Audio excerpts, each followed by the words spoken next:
students, next topic is misleading prospectus and its consequences. तो सबसे पहले अभी तक हमने किया था प्रॉस्पेक्टस होता क्या है, प्रॉस्पेक्टस के कंटेंट्स क्या हैं, क्या गोल्डन रूल्स होते हैं, किस तरीके से प्रॉस्पेक्टस बनता है. आज हम करेंगे प्रॉस्पेक्टस क्योंकि एक डॉक्यूमेंट है, उस पर बहुत सारे लोगों की स्टेटमेंट्स लगती हैं. तो मिसलीडिंग प्रॉस्पेक्टस किसको कहते हैं और उसके क्या कंसीक्वेंसेस होते हैं, क्या इफ़ेक्ट्स होते हैं. सबसे पहले देखते हैं प्रॉस्पेक्टस क्या है. एक ऐसा कॉन्ट्रैक्ट है between the company and investors. So basically जब आप लोगों को बता रहे हो अपनी कंपनी के बारे में कि आइए, इनवाइट कर रहे हो उनको कि हमारी कंपनी में पैसे इन्वेस्ट कीजिए, तो नेचुरली एक कॉन्ट्रैक्ट का रोल प्ले करता है प्रॉस्पेक्टस, क्योंकि वो एक डॉक्यूमेंट है और कॉन्ट्रैक्ट की तरह हम उसे ट्रीट कर रहे हैं. तो इसीलिए हमारे को हर इम्पॉर्टेंट चीज़ उसमें डिस्क्लोज़ करनी ज़रूरी है. इसीलिए हम उसमें कुछ भी फॉल्स स्टेटमेंट नहीं दे सकते. फॉल्स स्टेटमेंट यानी कुछ भी गलत स्टेटमेंट नहीं लिख सकते. अगर हम गलत स्टेटमेंट लिखते हैं, कुछ भी ऐसा लिखते हैं जो हमारे फैक्ट से मिलता जुलता नहीं है, या कोई फैक्ट हम कंसील करते हैं यानी डिस्क्लोज नहीं करते, जैसे कि हमारी कंपनी सपोज 4 सालों से लॉस में है, लेकिन हम प्रॉस्पेक्टस में लिख रहे हैं कि हमारी company is one of the most profitable companies. So naturally हम ये गलत स्टेटमेंट प्रॉस्पेक्टस में लिख रहे हैं, जबकि एक्चुअल में फैक्ट क्या कहता है कि हमारी कंपनी लॉस में चल रही है. या फिर हम ये चीज़ बताते ही नहीं हैं, हमने बैलेंस शीट ही नहीं दिखाई कंपनी की. तो ऐसे ओमिट कर देना, कंसील कर लेना, हाइड कर लेना चीज़ों को, या फिर गलत स्टेटमेंट जब हम बताते हैं उसको हम कहते हैं मिसलीडिंग प्रॉस्पेक्टस. सो ये जो स्टेटमेंट होती है प्रॉस्पेक्टस में उसको मिसलीडिंग प्रॉस्पेक्टस कहा जाता है. अब सपोज किसी कंपनी ने प्रॉस्पेक्टस ऐसा बना दिया जिसमें उन्होंने गलत इन्फॉर्मेशन दे दी है. अब जिन लोगों ने उस कंपनी में इन्वेस्ट कर लिया है उनके पास कुछ रेमेडी तो होनी चाहिए, सॉल्यूशन तो होना चाहिए कि अब क्या किया जाए. तो वो रेमेडीज 2 तरीके से उन लोगों के पास आती हैं. एक तो है अगेंस्ट द कंपनी, कि आप कंपनी से, अगर कंपनी ने क्योंकि आपको धोखा दिया है, कंपनी ने अपने प्रॉस्पेक्टस में ये चीज़ें लिखी थी जो कि गलत थी, तो आप कंपनी से क्या सॉल्यूशन ले सकते हो. दूसरी रेमेडी होती है हमारी कि जो डायरेक्टर्स हैं, प्रमोटर्स हैं, जो एक्सपर्ट्स हैं, उनसे क्या सॉल्यूशन ले सकते हो. तो सबसे पहले हम बात करते हैं रेमेडीज़ अगेंस्ट द कंपनी. तो अगर आपके साथ ऐसा धोखा हो गया है कि आपने प्रॉस्पेक्टस पढ़ा था, उसके लिए आपने प्रॉस्पेक्टस में सारी चीज़ें पढ़ के उसमें इन्वेस्ट कर दिया कंपनी में, और बाद में आपको रियलाइज़ हुआ कि जो भी चीज़ें लिखी थी वो गलत थी, तो सबसे पहले आपके पास सॉल्यूशन क्या है. आप रिसेंड कर सकते हो कॉन्ट्रैक्ट को. रिसेंड मतलब कैंसिल कर सकते हो कॉन्ट्रैक्ट को, चाहे वो स्टेटमेंट जानबूझ के गलत दी गई थी, चाहे जो कंपनी थी, डायरेक्टर्स थे, उनको खुद नहीं पता था कि जो स्टेटमेंट वो लिख रहे हैं वो गलत है, इनोसेंटली दी गई थी. दोनों ही केस में आप कॉन्ट्रैक्ट को कैंसिल कर सकते हो और अपने शेयर्स वापस कर सकते हो कि हमारे को हमारा पैसा वापस दे दो और आप अपने शेयर्स वापस रख लो, क्योंकि जो स्टेटमेंट आपने प्रॉस्पेक्टस में लिखी थी वो गलत थी. लेकिन ऐसा करने के लिए आपको कुछ कंडीशंस फुलफिल करनी पड़ती हैं. फर्स्ट, आपको ये साबित करना पड़ेगा कि ये जो प्रॉस्पेक्टस या जो स्टेटमेंट थी वो कंपनी ने इशू की थी, या फिर कंपनी के बिहाफ पे कंपनी के डायरेक्टर्स ने इशू की थी. ये चीज़ आपको सबसे पहले प्रूव करनी पड़ेगी, तभी आप कैंसिल कर पाओगे कॉन्ट्रैक्ट को. दूसरा, प्रॉस्पेक्टस में कुछ ऐसी चीज़ें थी जिसमें फैक्ट को मिसरिप्रेजेंट किया गया था, यानी जो सच था उसको गलत बताया गया था, यानी कुछ झूठ लिखा गया था. जैसे कि मैंने आपको पहले एग्जांपल दिया कि एक्चुअल में कंपनी लॉस में थी, लेकिन आपने प्रॉस्पेक्टस में बड़ा बड़ा वहाँ पे लिख दिया कि हमारी कंपनी हमेशा से प्रॉफिटेबल रही है.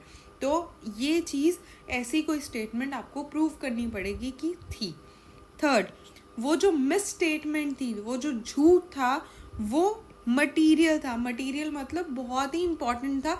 उस झूठ को पढ़ के ही आपने उसमें पैसे लगाए. यानी जैसे यही सेम एग्जांपल, आपने देखा कि कंपनी तो प्रॉफिटेबल है, तो इसीलिए जब आज तक कंपनी को लॉस नहीं हुआ तो इसीलिए आपने ये स्टेटमेंट पढ़ी और आपने उसमें पैसे इन्वेस्ट कर लिए। तो ये बहुत इंपॉर्टेंट स्टेटमेंट थी जो कि उन्होंने झूठ लिखी हुई थी। ये आपको प्रूव करना पड़ेगा कि वो जो झूठ था वो बहुत ही इम्पॉर्टेंट था। नेक्स्ट है, आपको ये भी प्रूव करना पड़ेगा कि आपने उस स्टेटमेंट की वजह से अप्लाई किया है शेयर्स में। तो ये बहुत इंपॉर्टेंट पॉइंट है, आपको प्रूव करना पड़ेगा कि वही स्टेटमेंट की वजह से आपने शेयर्स खरीदे हैं। तो अगर ये चीज़ें, ये कंडीशंस आप फुलफिल कर देते हो तो ही आप कैंसिल कर सकते हो कॉन्ट्रैक्ट को और अपने शेयर्स वापस कर सकते हो। लेकिन किसी टाइम पे आपको शेयर्स कैंसिल करने के लिए मना कर दिया जाएगा, आप कॉन्ट्रैक्ट को कैंसिल नहीं कर पाओगे। कब होगा ऐसा? लॉस ऑफ राइट ऑफ रिसीजन, कि कब आप अपना ये राइट जो है कैंसिल करने का खो दोगे। कंपनी लॉ कहता है कि अगर आपने रीजनेबल टाइम पे अपनी कार्रवाई शुरू नहीं की, जैसे आज आपने शेयर्स खरीदे, 2 दिन में आपको पता चल गया कि ये स्टेटमेंट गलत थी, तो उसी टाइम पे आपको एक्शन लेना पड़ेगा। उसी टाइम पे आपको एक्चुअल में अपनी कार्रवाई शुरू कर देनी चाहिए थी, अपने कॉन्ट्रैक्ट कैंसिल करने के लिए प्रोसीडिंग्स शुरू कर देनी चाहिए थी। अगर आपने नहीं की, साल हो गया, अब साल के बाद आप सोच रहे हो कि आप अब कॉन्ट्रैक्ट को कैंसिल करोगे, सो तब तक टाइम निकल चुका है। हालांकि कंपनी लॉ में रीजनेबल टाइम का मतलब कोई स्पेसिफिक टाइम नहीं बताया गया, तो वो केस टू केस वेरी करेगा कि क्या टाइम जो है रीजनेबल है। लेकिन कोर्ट को अगर लगता है कि आपने अपना टाइम ज़्यादा ले लिया इस कॉन्ट्रैक्ट को कैंसिल करने के लिए, तो अगेन आप अब फिर उस कॉन्ट्रैक्ट को कैंसिल नहीं कर पाओगे। दूसरा, आपका राइट कब लॉस हो जाएगा? जब आपको पता था कि ये कॉन्ट्रैक्ट जो है वो गलत है, ये स्टेटमेंट जो है गलत है, फिर भी आपने कॉन्ट्रैक्ट में हाँ करी, फिर भी आपने शेयर्स खरीदे। तो अगर आपको पता चल गया उसके बाद भी, जैसे क्या होता है, 3 दिन बाद आपने जब शेयर्स खरीदे, आपको पता चल गया कि ये स्टेटमेंट गलत थी, 3 दिन बाद जो है मीटिंग हुई शेयर होल्डर्स की, आपने वो मीटिंग अटेंड की, उसके बाद डिविडेंड दिया गया शेयर होल्डर्स को, आपने वो डिविडेंड भी रिसीव कर लिया। द मोमेंट आपने वो डिविडेंड रिसीव कर लिया, यानी आप तो अफर्म कर रहे हो, आपको पता है चीज़ें गलत हैं, लेकिन फिर भी आपको है कि कोई बात नहीं, मैं बेनिफिट ले लेता हूँ, उसके बाद कैंसिल करूँगा कॉन्ट्रैक्ट। तो अगर आप एक बार कॉन्ट्रैक्ट को अफर्म कर देते हो, अग्री कर जाते हो, उससे बेनिफिट उठा लेते हो, अब आप कैंसिल नहीं कर सकते। थर्ड, अगर कंपनी लिक्विडेशन में चली जाती है, तो अगर सपोज 2 दिन बाद ही कंपनी लिक्विडेट हो गई और आप अभी तक प्रोसीडिंग नहीं कर पाए थे, तो अभी आप प्रोसीडिंग नहीं कर पाओगे, अभी भी आप कैंसिल नहीं कर पाओगे, क्योंकि जब भी लिक्विडेशन शुरू होती है उसके बाद आप शेयर्स को कैंसिल या कॉन्ट्रैक्ट को कैंसिल करने का काम नहीं कर सकते। कोर्ट वो सारी चीज़ें रोक देती है। तो लिक्विडेशन के केस में आपका ये कैंसिलेशन का राइट जो है वो ख़त्म हो जाता है। या फिर आप ऐसे पर्सन हो जिसको इस फील्ड के बारे में पूरी नॉलेज थी, जब आपको पूरी नॉलेज थी फिर भी आपने कॉन्ट्रैक्ट में एंटर किया, आपको पता था कि कोई भी कंपनी इस इंडस्ट्री में प्रॉफिट नहीं कमा रही है, फिर भी आपने रिलाई किया उस स्टेटमेंट पे, ठीक है, और आपने कॉन्ट्रैक्ट में एंटर कर लिया।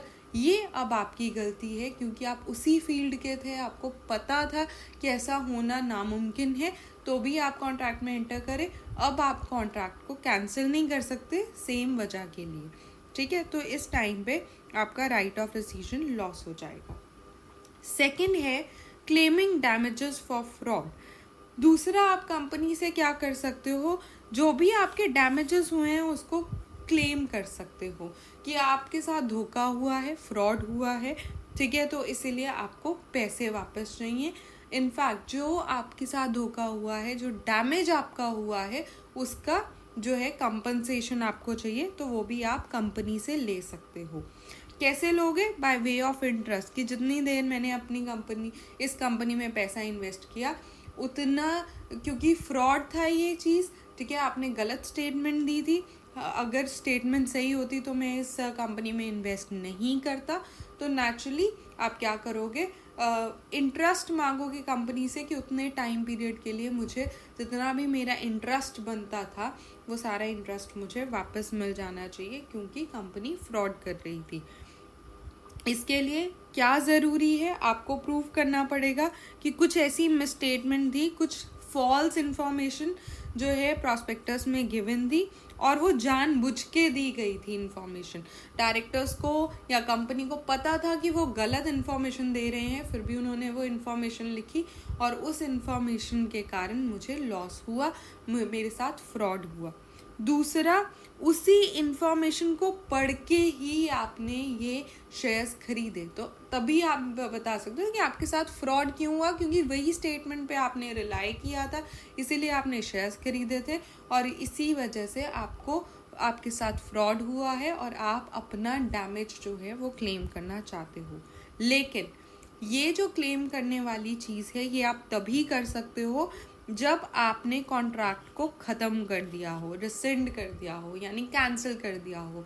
तो अगर आपने कैंसिल नहीं किया कॉन्ट्रैक्ट को, ऐसा नहीं है कि आप शेयर्स भी लेके बैठे हो और फिर कह रहे हो कि मुझे मेरे साथ फ्रॉड हुआ है, मुझे अपना इंटरेस्ट भी चाहिए, मुझे कंपनसेशन भी चाहिए इस फ्रॉड के लिए, दोनों चीज़ें पॉसिबल नहीं है।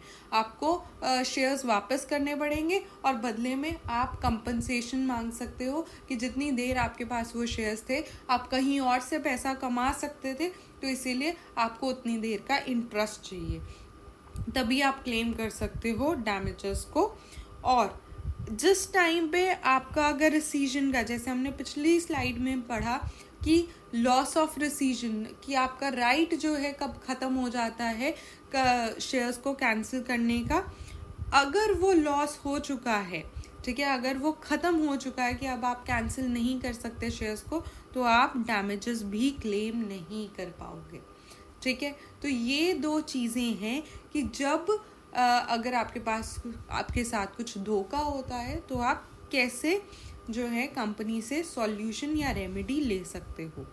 देन नेक्स्ट है remedies against directors, promoters and experts. दूसरा मैंने कहा था कि एक तो कंपनी से सॉल्यूशन ले सकते हो, या फिर आप डायरेक्टर्स, प्रमोटर्स या जितने भी एक्सपर्ट्स हैं जिनका नाम प्रॉस्पेक्टस में लिखा है उनसे भी जो है रेमेडी या सॉल्यूशन ले सकते हो।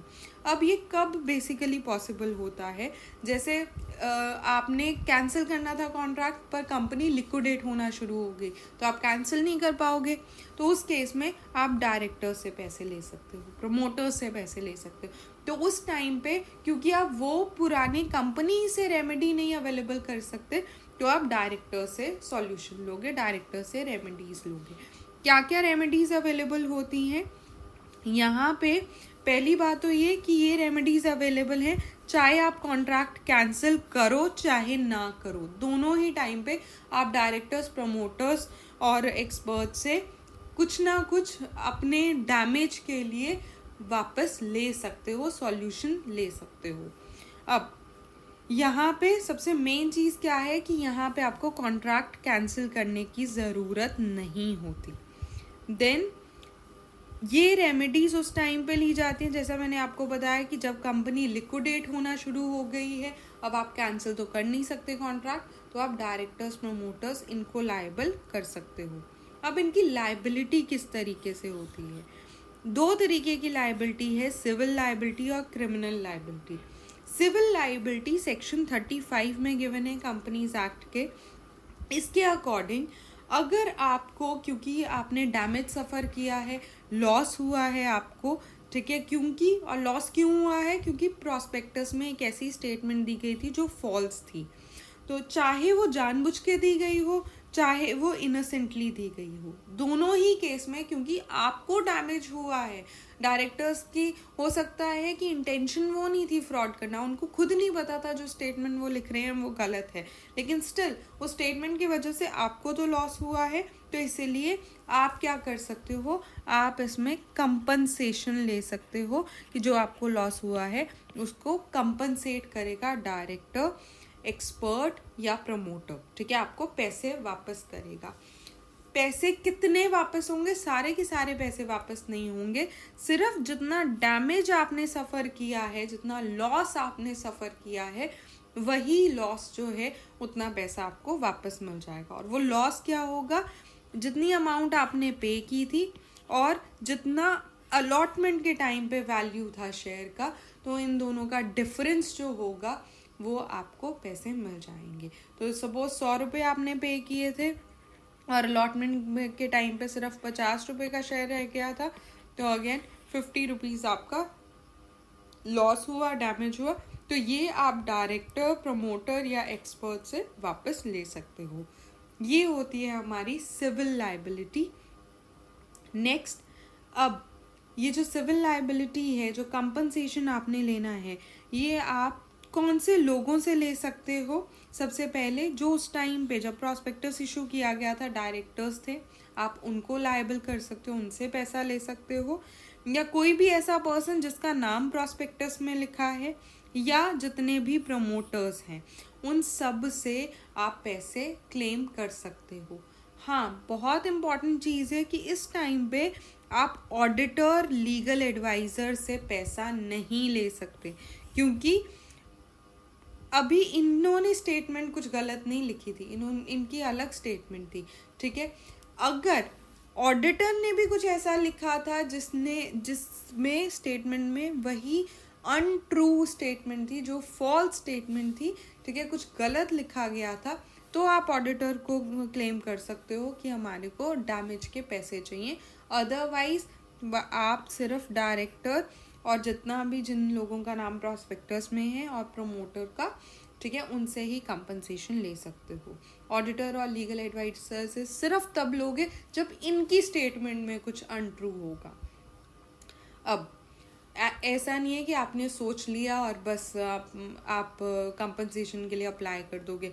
आपको कुछ चीज़ें प्रूव भी करनी पड़ेंगी। क्या चीज़ें, कि प्रॉस्पेक्टस में कुछ अनट्रू स्टेटमेंट थी, वो दिखानी पड़ेगी, आपको प्रूव करनी पड़ेगी कि ये स्टेटमेंट फॉल्स है। दूसरा, उस स्टेटमेंट की वजह से आपको लॉस हुआ है, डैमेज हुआ है, तभी आप कंपनसेशन क्लेम कर सकते हो। अब जिससे आप कंपनसेशन क्लेम करना चाहते हो, डायरेक्टर हो, चाहे वो प्रमोटर हो, चाहे वो एक्सपर्ट हो, ठीक है, उनके पास भी तो कुछ डिफेंस हो सकता है, उनका भी कुछ पॉइंट ऑफ व्यू होगा। तो उनके पास क्या डिफेंस होगा, वो कैसे कंपनसेशन देने से मना कर सकते हैं, कब कब मना कर सकते हैं, और कोर्ट उनको इजाज़त दे देगी कि ठीक है, तुम्हें कंपनसेशन देने की ज़रूरत नहीं है। अगर वो लोग ये प्रूफ कर दें कि उन्होंने अपनी consent as a director remove कर ली थी जब प्रॉस्पेक्टस इशू हुआ, तो प्रॉस्पेक्टस में उनका नाम तो था, पर बाय द टाइम प्रॉस्पेक्टस आया तो उस टाइम तक आपने जो है डायरेक्टर ने ये अपनी कंसेंट जो है वो विड्रॉ कर ली थी। सेकंड, प्रॉस्पेक्टस जो है वो इशू किया गया विदाउट हिज नॉलेज और कंसेंट। तो डायरेक्टर को पता ही नहीं था कि प्रॉस्पेक्टस इशू हो चुका है, उसकी नॉलेज के बिना, उसकी कंसेंट के बिना प्रॉस्पेक्टस को इशू किया गया। और जैसे ही उसको पता चला कि प्रॉस्पेक्टस में उसका नाम आ गया है लेकिन उसकी कंसेंट नहीं ली गई थी, तो उसी टाइम पे उसने पब्लिक नोटिस भी जारी किया था।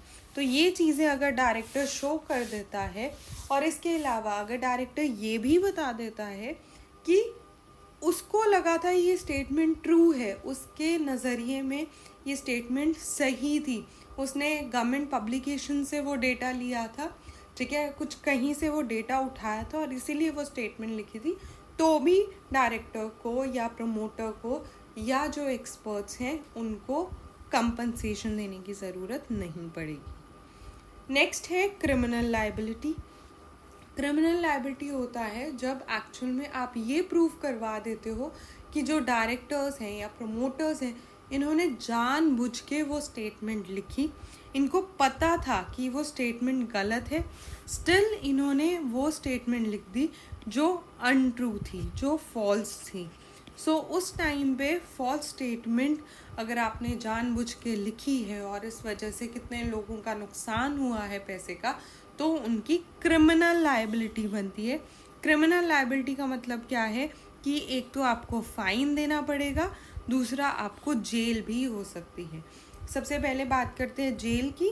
कितने टाइम की जेल हो सकती है अगर पकड़ा जाता है डायरेक्टर या प्रमोटर कि हाँ इसने जानबूझ के वो स्टेटमेंट लिखी थी, गलत स्टेटमेंट लिखी थी, तो उसको 6 महीने से लेके 10 साल तक की जेल हो सकती है। और फाइन कितना हो सकता है, जितना अमाउंट ऑफ फ्रॉड उसने किया है, जितने पैसे इन्वॉल्व हैं उस फ्रॉड में, उतना मिनिमम फाइन हो सकता है, और maximum 3 times the amount involve. तो उस फ्रॉड का इंटू 3 कर लीजिए, तो जितना अमाउंट बनेगी उतना जो है फाइन डायरेक्टर या प्रमोटर या एक्सपर्ट को देना पड़ सकता है। तो ये सारी चीज़ें जो हैं ये तब होंगी अगर आप कोर्ट में ये प्रूव कर दोगे कि इन लोगों ने जानबूझ के एक अनट्रू स्टेटमेंट लिखी थी, क्योंकि वो फ्रॉड है, एक पनिशेबल ऑफेंस है, तो इसीलिए उनको जेल हो सकती है। सो विद दिस हमारा प्रॉस्पेक्टस का चैप्टर जो है वो ख़त्म होता है। ऐसे ही कंपनी लॉ के बाकी वीडियोस के लिए सब्सक्राइब कीजिए बिजनेस टेल्स को।